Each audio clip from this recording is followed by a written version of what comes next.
Hello everybody. I am Sandeep Chade from Department of Zoology, GS Gawande College, Umarkhed.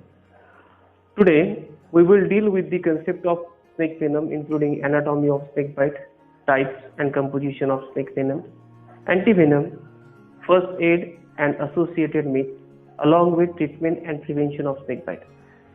Dear students, there are over 3,000 species of snakes found on every continent except Antarctica, and there are about 270 plus species of snakes found in our India, out of which about 60 are highly venomous. The big four dangerous snakes of India include Indian cobra, crate, Brussels vipers, and saw-scale vipers. Let's start with the question related with the snake venom. What is snake venom? Snake venom is a highly modified saliva containing zootoxins that facilitate the immobilization and digestion of prey and defense against threats. It is injected by unique punks during bite, and some species are also able to spit their venom. There are four types of venom: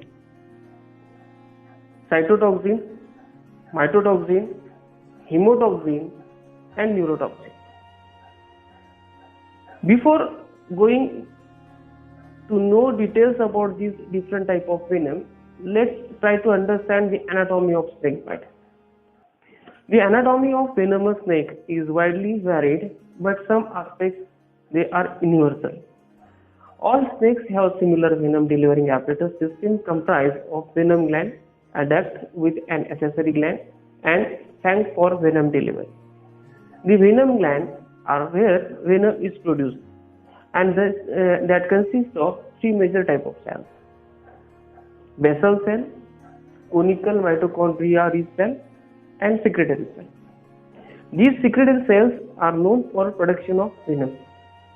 Venom production appears to be regulated by the gland itself, and it is independent of neural control, Kochua, that determine that the gland contains some barosensitive or pressure sensitive cells, and that blood pressure inside the gland was the main determinant in rate of venom production.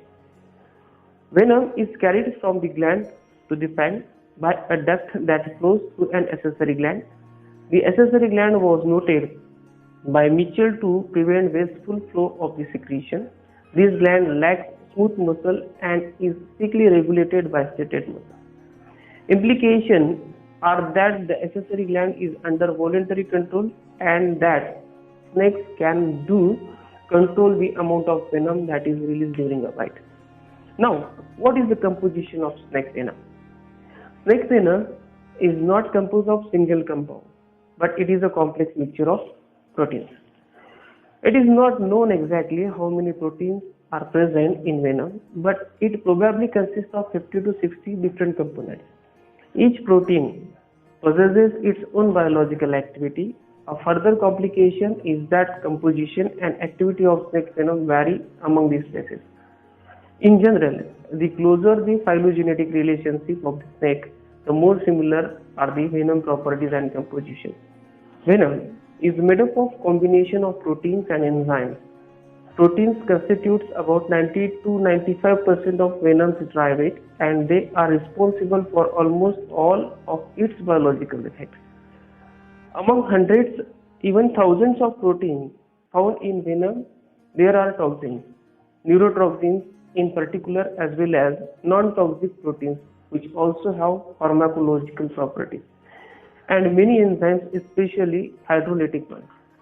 Now, let's try to know more details about the enzymes which are present in these venoms.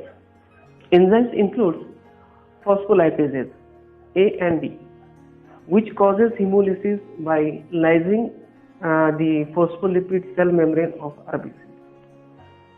Phosphodiesterases, which interfere with the prey's cardiac system, mainly to lower blood pressure. Hyaluronidase, that increases tissue permeability to accelerate absorption of other enzymes in the tissue.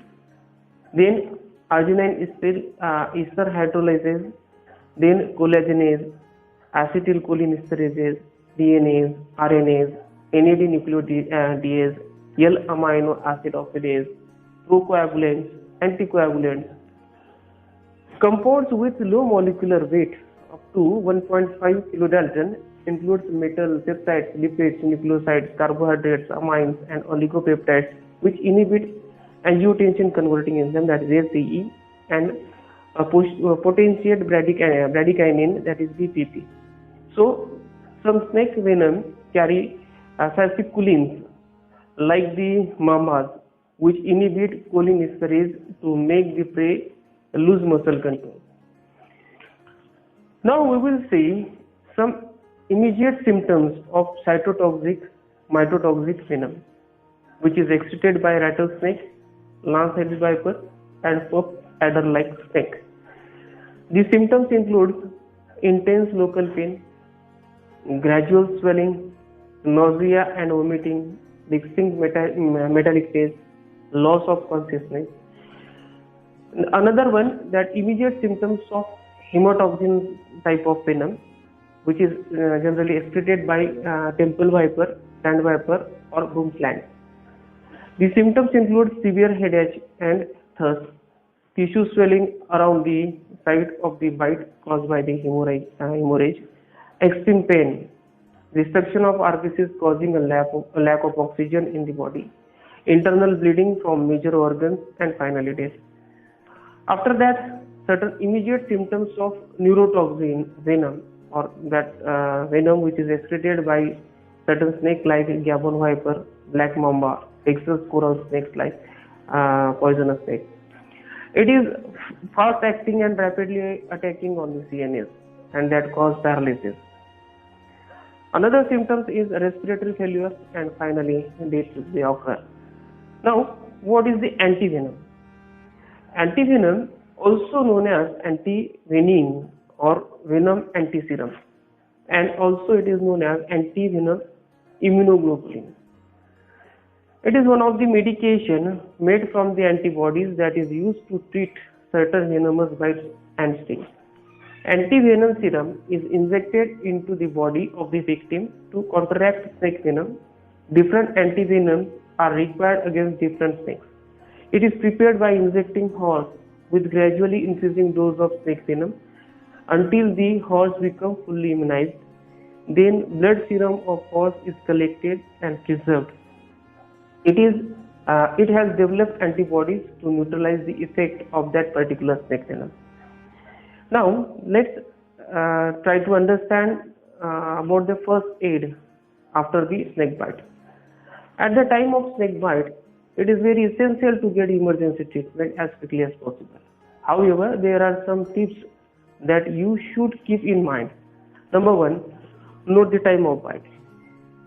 Second, keep calm and still, as movement can cause the venom to travel more quickly through the body.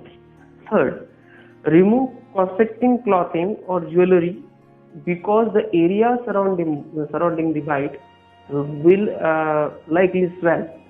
Fourth, don't allow the victim to walk, carry or transport them by vehicle. Fifth, do not kill or handle the snake. Take a picture if you can, but don't waste time hunting it down. Now, certain myths are also associated with this first aid. There are also several outdated first aid techniques that are now believed to be unhelpful or even harmful, like do not use tourniquet, do not cut into the snake bite, do not use a cold compress on the bite, do not give person any medication unless directed by doctor, do not raise the area of the bite above the victim's heart, do not attempt to suck the venom out by mouth, do not use a pump suction device. These devices were formerly recommended for pumping out snake venom, but it's now believed that they are more likely to do harm than good. Now, let's know about the treatment for the snake bite. The most important thing to do for a snake bite is to get emergency medical help as soon as possible. A doctor will evaluate the particular victim to decide on a specific course of treatment. In some cases, a bite from a venomous snake is not life-threatening, and the severity depends on the location of the bite and the age and health of the victim. If the bite is not serious, the doctor may simply clean the wound and give the victim a tetanus vaccine. If the situation is life-threatening, the doctor may administer antivenom. This is a substance created with snake venom to counter the snake bite symptoms. It is injected into the victim. The sooner the antivenom is used, the more effective it will be. Now, certain preventions we should take to avoid the snake bites. Snake bites can be prevented in many cases. It is best to refrain from approaching or handling snakes in the wild. Avoid typical places where snakes like to hide, such as patches of tall grasses and pale leaves and rocks and wood piles. If you encounter a snake, give it a space to retreat and let it take cover. It's in the snake's nature to avoid interaction. When working outside, where snakes may be present, wear tall boots, long pants, and leather gloves. Avoid working outside during night weather, which is when snakes are most active. So friends, I hope you understand the concept of snake venom very well. If you have any queries regarding with the same aspect, then write that queries in the comment box. If you like my presentation, then please do like it, because your one like can motivate me for the next effort. Thank you so much, and do take good care of yourself. Thank you.